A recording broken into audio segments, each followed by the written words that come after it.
आज हम बात करेंगे एट्रोपिन के बारे में।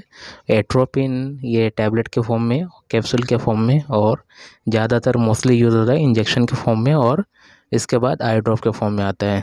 तो सबसे ज़्यादा यूज़ होता है इंजेक्शन के फॉर्म में और आई ड्रॉप के फॉर्म में बहुत ही कम यूज़ होता है टैबलेट वगैरह के फॉर्म में ये।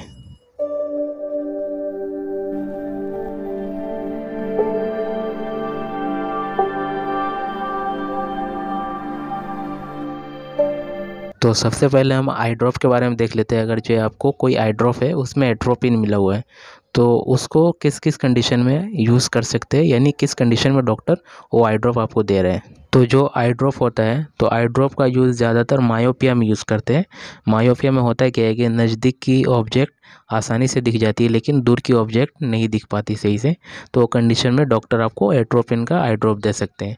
इसके अलावा आपके आई के मिडल में कुछ इन्फ्लामेशन वगैरह हो गया है तो कंडीशन में आपको एट्रोपिन का ड्रॉप डॉक्टर दे सकते हैं। आप देखते हैं कि जो इंजेक्शन के फॉर्म में दिया जाता है एट्रोपिन, तो वो किस किस कंडीशन में डॉक्टर देते हैं। तो एट्रोपिन किसी इंसान का हार्ट रेट एकदम कम हो जाता है, नॉर्मल रहता है 60 से लेके 100 या 110 के बीच में, उससे बहुत ही कम हो गया, मतलब कि 30 हो गया, 35 हो गया, 40 हो गया, तो कंडीशन में आपको एट्रोपिन का इंजेक्शन डॉक्टर दे सकते हैं।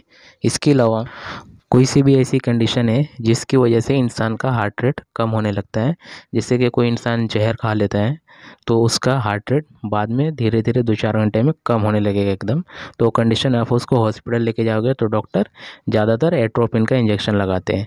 इसके अलावा किसी को सांप काट लेता है तो सांप काटने के बाद भी वो तो एंटीडोट देते हैं ये सांप का, लेकिन हार्ट रेट कम हो जाता है, कम होने लगता है, तो उस कंडीशन में भी एट्रोपिन का डॉक्टर इंजेक्शन लगाते हैं।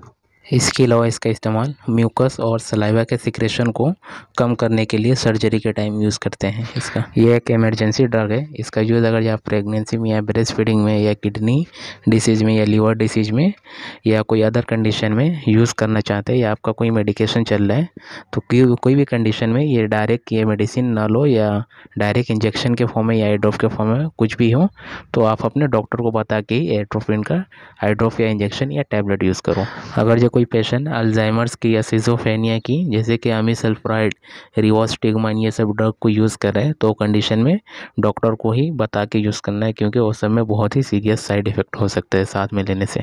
अब बात करते हैं इसके साइड इफ़ेक्ट के बारे में। तो इसके साइड इफ़ेक्ट में ब्लड का प्रेशर लो हो सकता है, लो ब्लड प्रेशर हो सकता है। इसके अलावा इंसोमिनिया हो सकता है, डिफ़िकल्टी इन स्लीपिंग और ड्राइनेस इन माउथ और धुंधलापन दिख सकता है, ब्लड विज़न वगैरह दिख सकता है। ये सब इसके कुछ कॉमन साइड इफ़ेक्ट है। इसके अलावा इसका एक साइड इफ़ेक्ट जैसे कि इसको यूज़ करने के बाद हार्ट रेट इंक्रीज़ हो जाता है, तो एक्चुअली वो साइड इफ़ेक्ट है, लेकिन उसी के लिए इसको दिया जाता है, वही पर्पस